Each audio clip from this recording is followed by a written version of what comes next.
All right. Good morning, everyone. Welcome to our last boot camp for Big Dave Giving. Oh my gosh. How many of you attended the previous 3? Awesome. This is going to be the icing on the cake. Sure. And so before we get started, we want to thank KVIE, so let's show them some love. And of course, our lead dog sponsor, Western Health Advantage. I know we keep talking about that, but we were really fortunate Rick Herring came to the last boot camp and talked a lot about business partnerships. So without further ado, because I know we're going to end right at 11, we have Jonathan Kaufman with Third Plateau, and he and his brother Daniel. Do you guys know Daniel Kaufman? Okay. They're practically twins. Yeah. Anyway, they did this boot camp last year, and it was really, really good. And so we're really excited to have you back. And thank you very much. Well, thank you all so much for having me here. This is great and solid turnout for 9 o'clock in the morning. Wonderful. So I am going to get into some stuff that my guess is that when we start talking about it, a number of you are going to roll your eyes and go, I know this stuff. And then we'll start talking about it, and you'll start realizing, oh, I actually don't do a good job of this right now. We should spend a little bit of time thinking about it. So I'm going to ask you to sort of just embrace this for a little bit, challenge some of the stuff that you've been thinking, and don't allow yourself to go through the motions on this. We really do want to focus on how you take, we're a strategy firm. So we sort of view strategy as the anchor for how you're getting everything else done. You care about fundraising, you can't fundraise without a good strategy. You care about hiring good staff, you can't do that without a good strategy.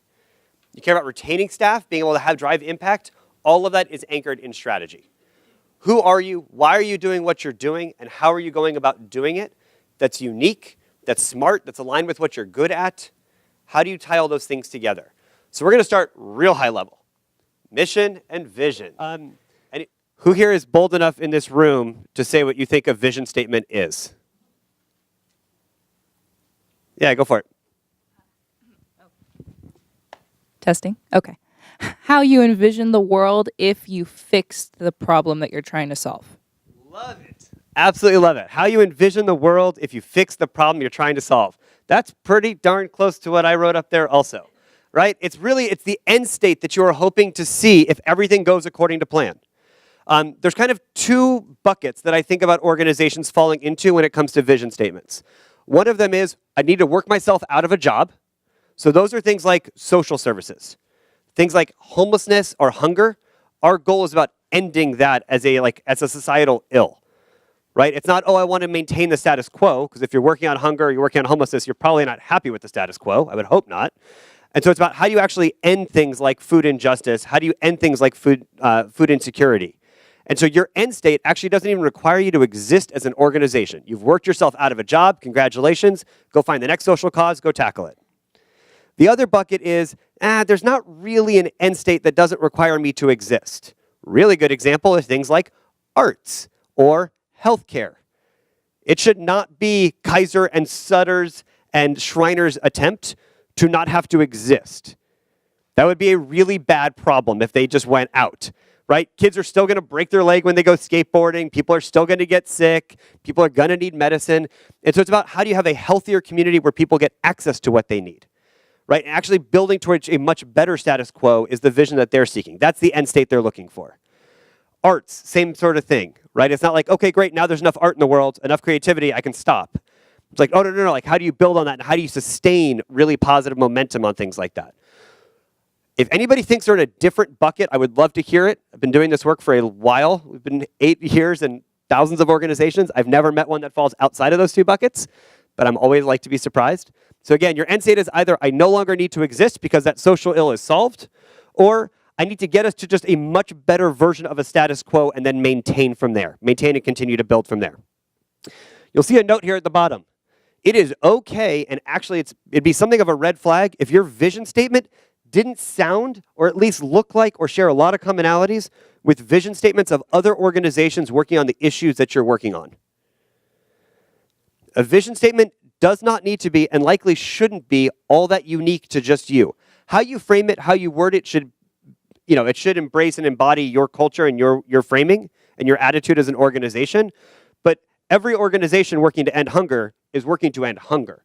Now, we can frame it in slightly different ways, and that's great, but the vision itself probably isn't all that different, and that's fine. That's when you get to mission statement. Anybody bold enough in this room of nonprofit professionals to try to say what a mission statement is? Nobody? There we go. Can you yell? I'm going to get yelled at for not giving you a microphone. How you go about your vision. Like it. I like it. So again, pretty similar to what I've got up here, but it's a little bit more specific than that. It's your unique contribution to that vision. Just going about it and going through motions on something, okay, great. Why are you doing it instead of the other organization here? What is that unique value that you are bringing to that solution that you're trying to build off of? If we've got let's keep talking about hunger as a good example here. If we're thinking about hunger and we're trying to end hunger, every organization that's working on this is doing that as well.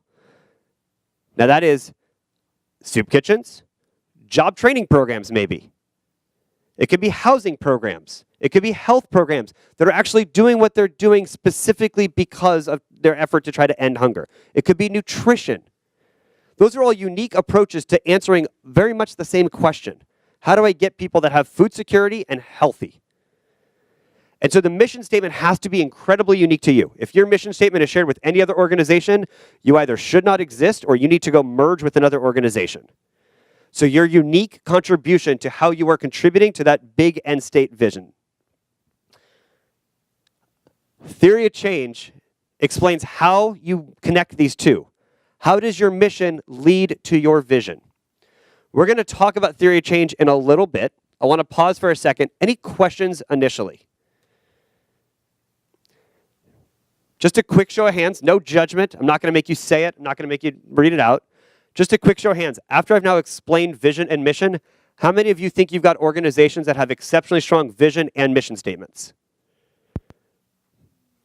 How many of you just already in like 5 minutes this morning are thinking, I maybe need to rework my vision or mission statement a little bit? Okay, all right, fantastic. Okay, so before we get into theory of change, what I want us to do is to think about us a little bit more broadly in what we do, right? The idea is that we all share, a lot of us working in the same issue areas, share a vision statement. And so now to think of a mission statement in your theory of change, you've got to understand how you're uniquely contributing to that, which requires you opening your eyes and looking around and seeing who else is in this space doing something that's worthy and contributing to this. So you have in front of you, and if you don't, please let me know and I'll hand one out. You have a double-sided handout, and I want you to look at this side. It's got a big circle in the middle and a bunch of small circles outside. Looks a little bit like a spider web. So what I want you to do is I want you to spend a couple of minutes doing this. And what this is going to look like is in the middle, I want you to write down the end state you're seeking. What is the end state that you seek? On the circles are surrounding it on the outside, I want you to write down 2 things in each circle. And if you need to add more circles, great. Write down the name of other organizations and how they are contributing to that same end state. So if you are working, for example, on hunger relief and you run a soup kitchen, great. Are there other soup kitchens that are adding to that effort? And how is their contribution unique? Maybe it's a different geography. Maybe they're a food first program that you don't need to be sober to come use. Or they've got different things. Maybe they offer breakfast and all you do is offer lunch and dinner. What is the unique thing they're contributing? Maybe there's a job training program that's working towards this as well. And what is their unique contribution? Don't worry about yours yet. I want you to think about all of the other organizations in your space, the big ones that come to mind. What is the unique contribution they are making to the end state you care about? All right, it's okay if you're still filling that out. I would love for someone to volunteer and just share kind of what is your organization, what do you see as the end state, and give me one example of someone else who's contributing to it in a unique way. Yeah. Great science education to prepare kids for the future is, and then another organization would be Nature Bridge that does outdoor education with science in amazing places like Yosemite and Marin and Yellowstone, places like that. Wonderful. Great, thanks. Anybody else want to share one? Quiet group this morning? Yeah. Increased appreciation and engagement with classical music in the Sacramento region. UC Davis, Sacramento Youth Symphony.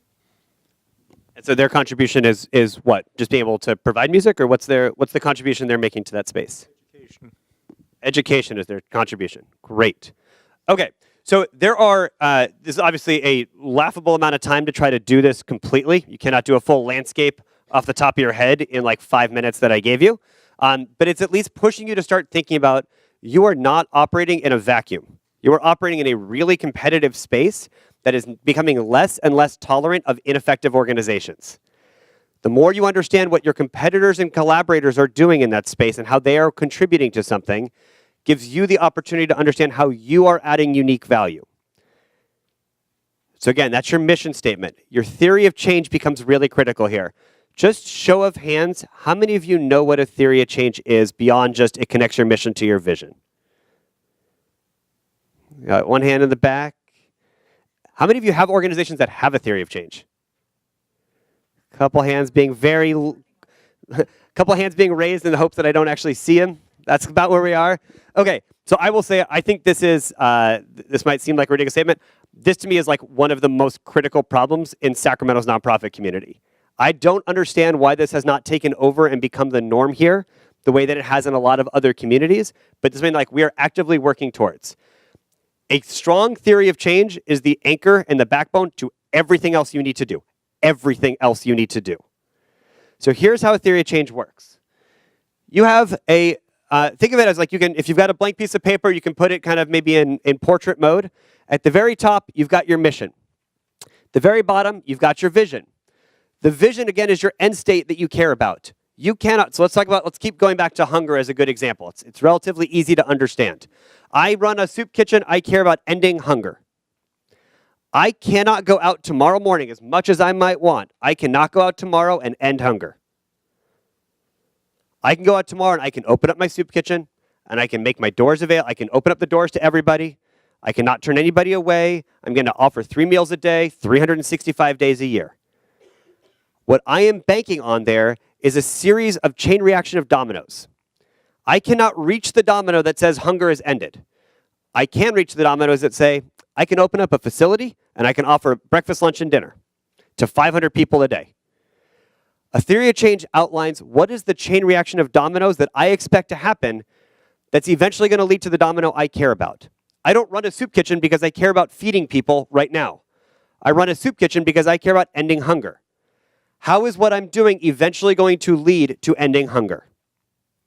So for example, if I'm running a soup kitchen, okay, I'm going to run a soup kitchen. I'm going to give a safe, welcoming place for 500 people to be.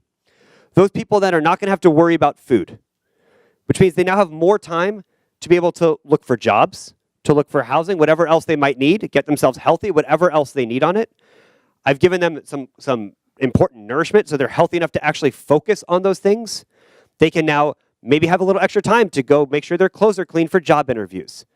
Or they can go find the exact right job they want to apply for and get a few more applications out the door. Eventually, one of those is going to click. Again, they're not worried about food because they're coming to me for food. And now all of a sudden, they've got more attention that they can apply to maybe finding a job. And now they're going to get hired. They're going to be able to make an income. And now they can afford their own food for the rest of their lives. They can raise kids that they can now afford food for the rest of their lives. That person no longer needs my service. I did not get that person a job. I did not get that person a raise. I did not help that person spend their money. I gave them a solid meal 3 times a day, and I made sure they never had to worry about this element of their life. So they then can focus more energy on something else that's building capacity of themselves and of what they want to do. Does that make sense? That is a really critical chain reaction to understand.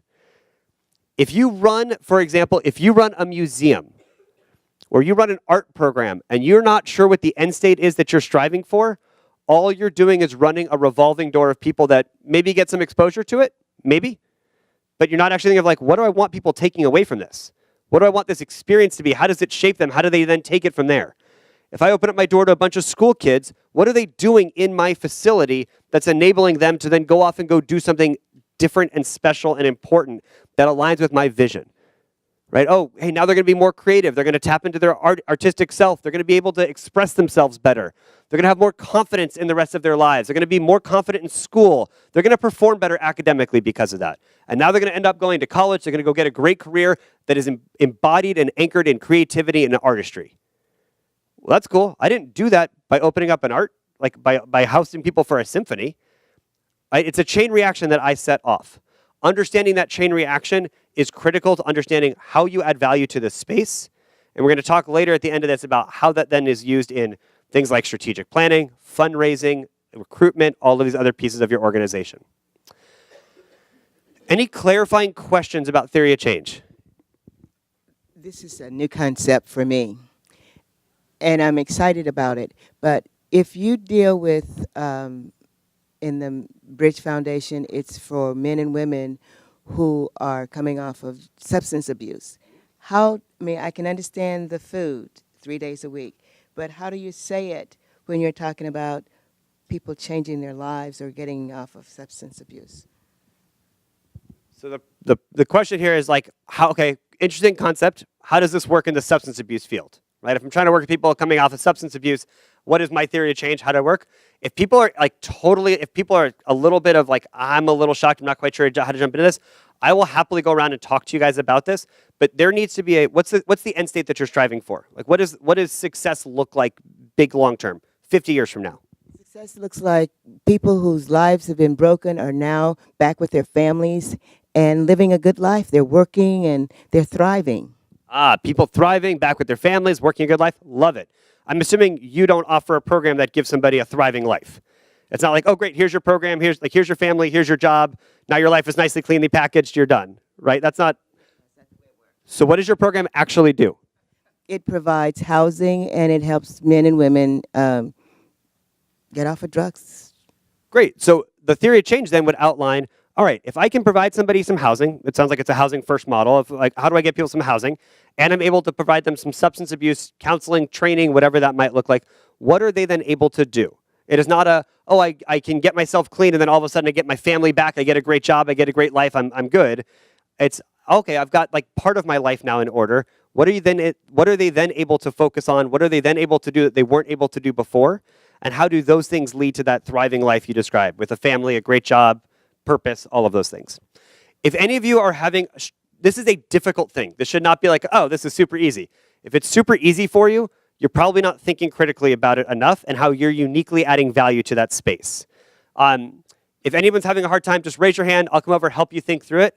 But I'm going to give you a little bit of time right now to work either on your notepad or a blank sheet of paper. If you need a blank sheet of paper, let me know.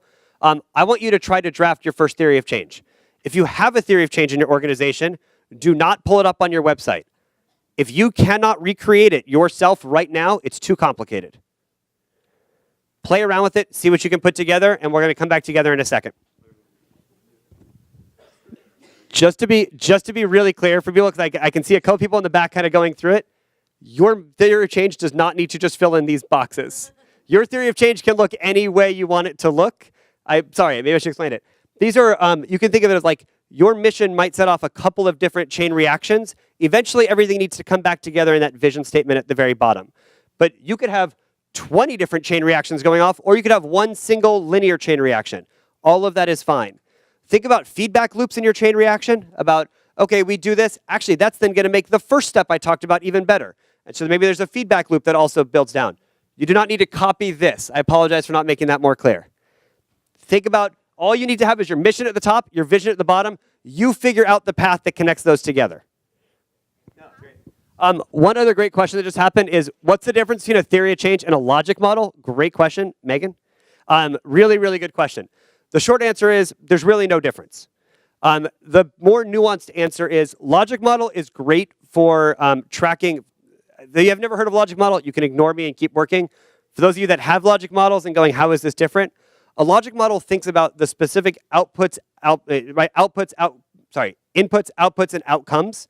And it's much more quantitative in nature. It's very rooted in metrics and evaluation.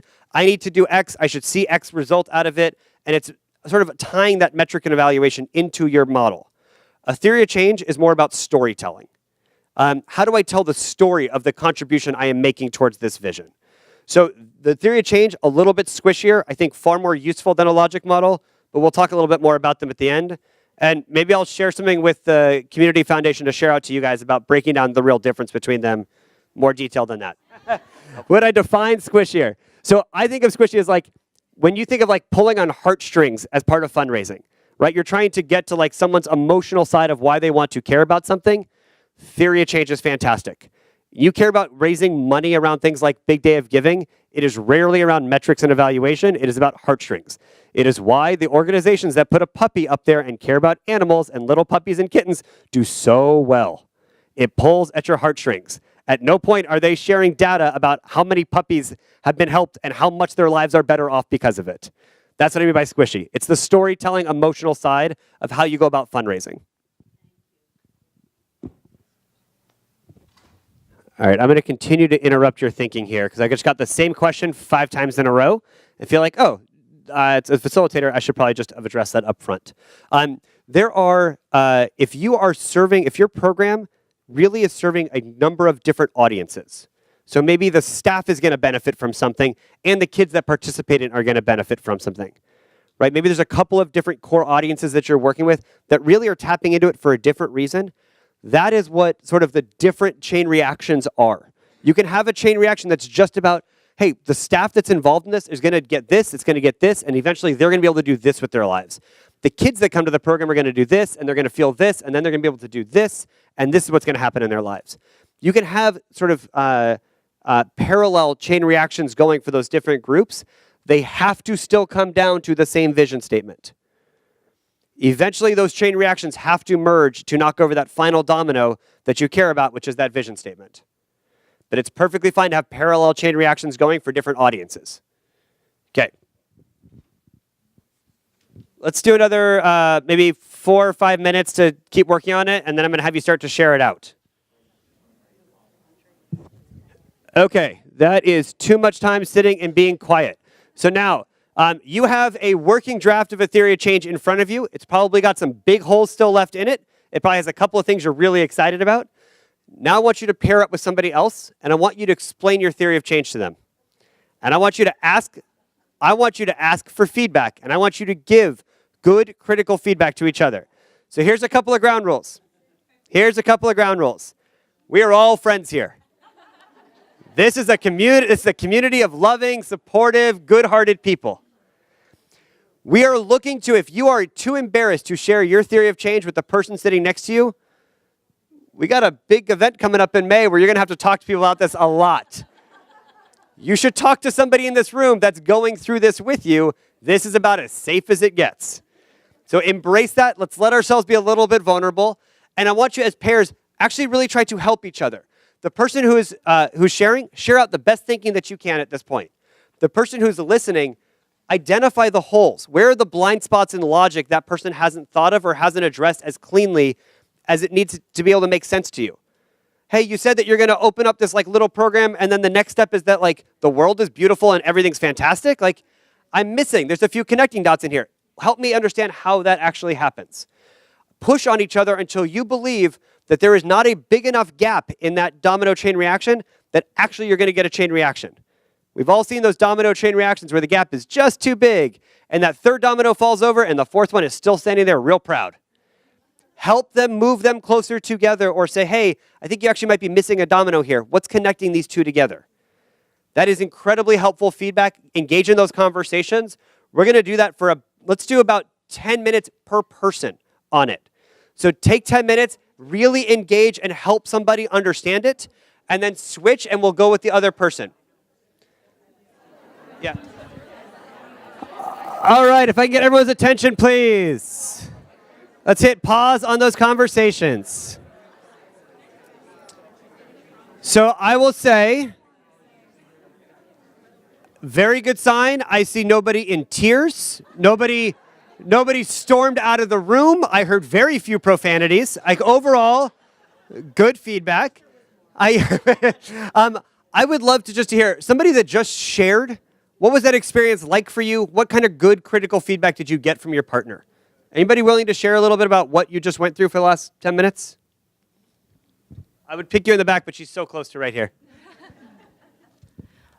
For my organization, we have so many different aspects to what we do that I went into it starting with the impact on the students who are running our different programs. And I've found out that through sharing, really changing the order of how you explain things, focusing on who we serve first and then how that benefits the students that are serving them actually helps make a lot more sense because you have some more context as to what you're doing. So it helps restructure kind of our future pitches and how just we can even give that 30-second elevator pitch. Love it. Thank you. Yeah. I think the value, I'm reminded of this often. We live in our missions like I'm Leisha from the chat center. We all live in our missions like we sleep it, breathe it, bleed it. And then when we get to this and we're like writing this down, when it comes to the moment that you have to explain it, you see all the holes because it's like it lives back there. And so the value to me in this is like, oh yeah, I need to explain that piece. And then once I explain that piece, these other things make sense. So that, and I think we really hit this home a lot when we're here at Big Dog, but the power of working together, even in this collaborative space.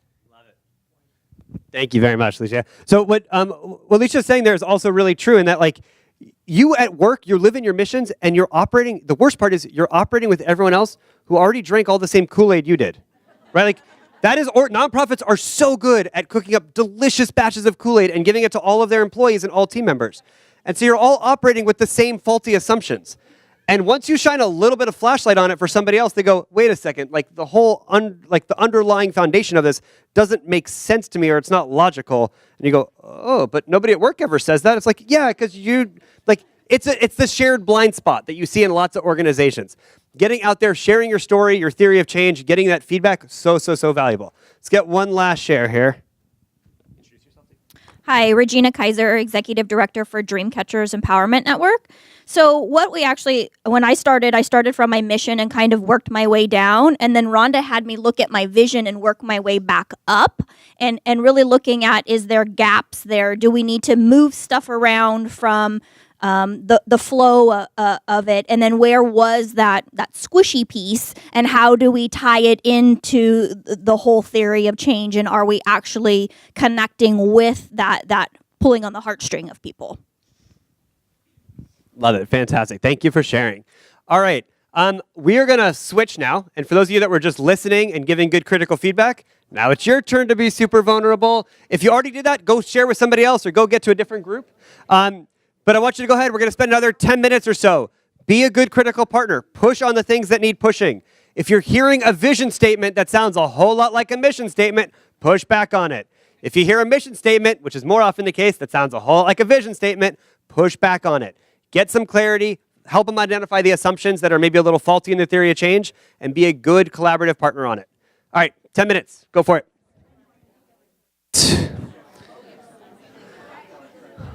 Okay, so I hope the feedback sessions were helpful. I would strongly encourage you to have more of those types of conversations with people that don't sit at your office. You guys have a good network of peers here. The Community Foundation is great at helping connect people together and organizations together. I am always happy to do it if you're just not sure who else you can talk to. Bounce these ideas off of other people. When you get to Big Dog and when you get to your end of year solicitations or you get to a major gala, this story has got to be really good. Don't find out then that you've got a lot of assumptions that haven't been tested and people haven't pushed back on it all. I was wondering, how do you apply the theory of change to the big day? So the question is, how do you apply the theory of change to the big day of giving? That's a great segue. I owe you money for this one. Let's jump into that now. On the back of your handout are two questions. Design problem on my fault here. I gave you way too much space. You need to very succinctly, you should be able to do this after talking about your theory of change for a little while now. What is the end state you seek, which is that first question? Give it to me as cleanly and simply as possible. I do not speak the jargon of your industry. Write down exactly why I should care about what it is you're doing. Second piece is, what is your unique contribution to that? What piece of the puzzle do you provide? Right? We talked earlier about who else is in your system adding to that value, to that vision. You then got to play around with your theory of change, get it fleshed out a little bit. What is that puzzle piece you are providing to it? As cleanly and simply as possible, how are you adding value towards that vision statement?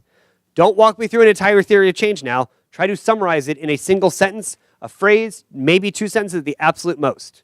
And then we'll get into what you do with this at Big Dog and how you can use it. So take a couple of minutes, write down some thoughts on the back of that handout with the 2 questions on it. What's the end state you seek, and what piece of the puzzle are you contributing? Okay, so let's talk about what you do with this. Big Day of Giving is coming up. It is around the corner. I know it feels like it's still maybe far away. It is not. And so how you think about how you tell your story in something that is short as Big Day of Giving. I don't have a captive audience where, like, at my annual gala, I get everybody for 4 hours and I can say anything I want. I can bring up a bunch of people to tell their story and I can explain this and hand out a bunch of packets. I get a tweet. I get a Facebook post. I get a quick little thing out to my community. I get a series of text messages, whatever it might be. How do you quickly and clearly communicate why I should care about what you're working on, which is that vision, right? I don't care that you run a small program that teaches kids the different types of leaves. I care about the impact that you think you're going to have by teaching kids about a bunch of leaves, right? You don't lead with like, I'm teaching this one very, very small, minute thing. You talk about the impact you think you are going to have as a result of it. Then what you've got to do is back it out and explain to me as cleanly as possible why what you're doing is going to lead to that impact. Funders are getting very smart about this. And we work with a lot of funders. We've seen sort of the overall trends shifting. You don't see very many funders anymore asking about things like overhead rates, right? Which, like, every funder in the world was asking about this 15 years ago. Well, what's your overhead rate? If it's more than 10%, you're not qualified anymore. And it's like, don't tell me how to run my business. Like, you don't know what it takes to make this happen. And funders are realizing, like, oh, that was a mistake. And we really should be asking about impact. What is the impact you think that you are striving for here? Ending hunger, ending homelessness, building a thriving arts community in Sacramento, whatever that might look like for you.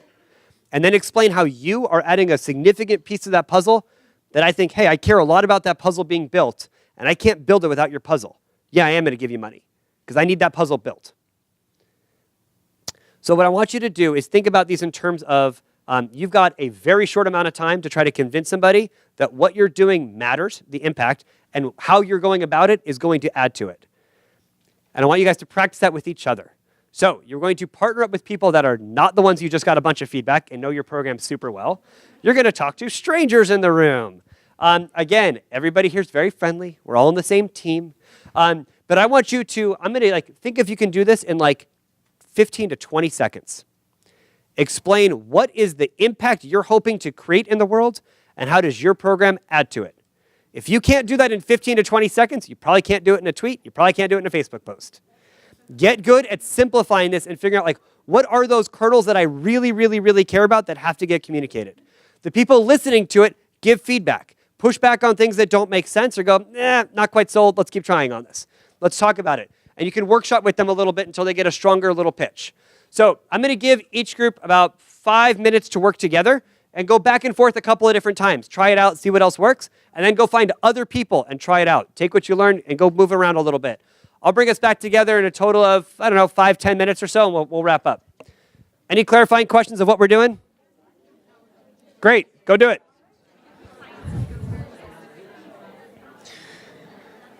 So I'm curious.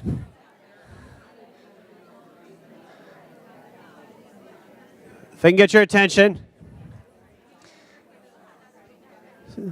So this is my favorite part of the session, which I affectionately refer to as throw your partner under the bus. I am curious who heard a pitch of explaining what the vision and the impact is they want to have and how they are uniquely contributing to it. Who heard a version they thought was fantastic and they want the rest of the room to hear it? You did? Who'd you hear it from? Girls on the Run. Let's hear it. Great. Yes, I have to say it? Yeah, you have to say it. Oh, gosh. At the bottom. Here. Girls who confidently go after their big dreams.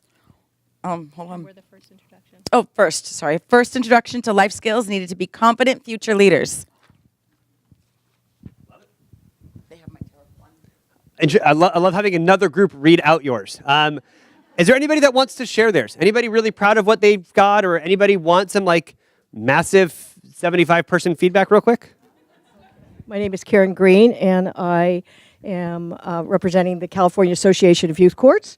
So our mission is to reduce juvenile crime while promoting civic responsibility. Our hashtag is Justice by Youth for Youth. So tell me the overall impact. If you guys are successful, what's going to happen? We'll have a reduction in juvenile crime. We'll break the school to prison pipeline. So lead with that, right? You're talking about trying to end systemic incarceration. You're trying to end sort of this entire, like a larger system that everybody knows is messed up and wrong. Connect me to that early, right? Get me to that understanding of what is that big audacious goal that we're all striving towards? And then you explain, and here's how we're doing this with youth, and here's how we're able to make this work. Getting to that big high-level impact quickly in your pitches, whether it's Big Dog or whether it's anything else you're doing, so critical. So we called this session like putting impact at the center. This is not just like I do a whole lot of stuff and then I think about the social impact I'm having. You all do this work because you care so deeply about the impact that it's going to happen. If any of you are here for different reasons, you all know that you can make way more money in the private sector doing like pretty much anything else. So like you're here because you're passionate about it. You have to remember that everyone else around you likely is passionate about the same thing, but they don't understand it yet. Or they don't understand the nuance of like, you're talking in the weeds on something. You've got to help connect it to the bigger thing that you know everyone else is going to care about too. Anybody else want to share theirs? All right, go for it. If I'm talking a lot today, it's because I'm really honored to have a room full of people who've been doing this way longer than I do. So thank you for that. Also, you sat in the front, which helps out a lot. It does. It does. That's high school students tip 101 right there. I'm from Kids Helping Kids Sacramento, and we are empowered juniors and seniors in high school who are trying to make a difference in our community's opportunities for health and education for children in need both locally and globally. So what that means is we are making a difference from the classroom to communities around the world, and that includes in issues that are often unnoticed, like transportation to treatment centers for families with pediatric cancer, or on a global scale, providing schools or safe houses for children escaping from prostitution or other impoverished areas. Ultimately, we are learning to attach ourselves to that civic duty early, and we're helping communities that will grow to return to those communities again as they get older. Thank you for sharing. So, yeah, we can clap for it. We can clap for it. We'll clap for the other one too. Thank you for sharing also. Thank you for sharing also. So one thing that I would say is, and this is really hard to do, is pushing yourselves to figure out where is your jargon and where are you jargon free. And so this is one of the things of like, why should I care if people are civically engaged? Like that seems like you work in this field. You're like, how in the world are you asking that? What do you mean? Actually break it down to the most basic level, that vision statement. What is the end state if all of a sudden everybody's really civically engaged? What happens? What's the world that I see? Don't care about your organization just yet. Get me to care about the issue and understand what the entire puzzle is. And then you can say, and I hold this little puzzle piece right over here that if you don't get, the whole puzzle doesn't get built. That you have to sell me on the puzzle before you sell me on your organization. Once you start with your organization, we're two in the weeds, and now you've got me thinking way smaller. The biggest donors you've got care about where you are going and the impact that you are trying to drive. The people that give you $5, $10, $20 are the ones that think you're really nice and your program is really cute. I mean, it's as simple as that. Like small dollars come from people that think the specific program you run is really nice. Big money comes from people that desperately need to see that vision become a reality. And you have convinced them that you are part of that effort to make that happen. I'm going to talk a little bit about, actually, before I get into other ways to use theory of change and how to anchor this in a lot of your work, are there any questions from the session today?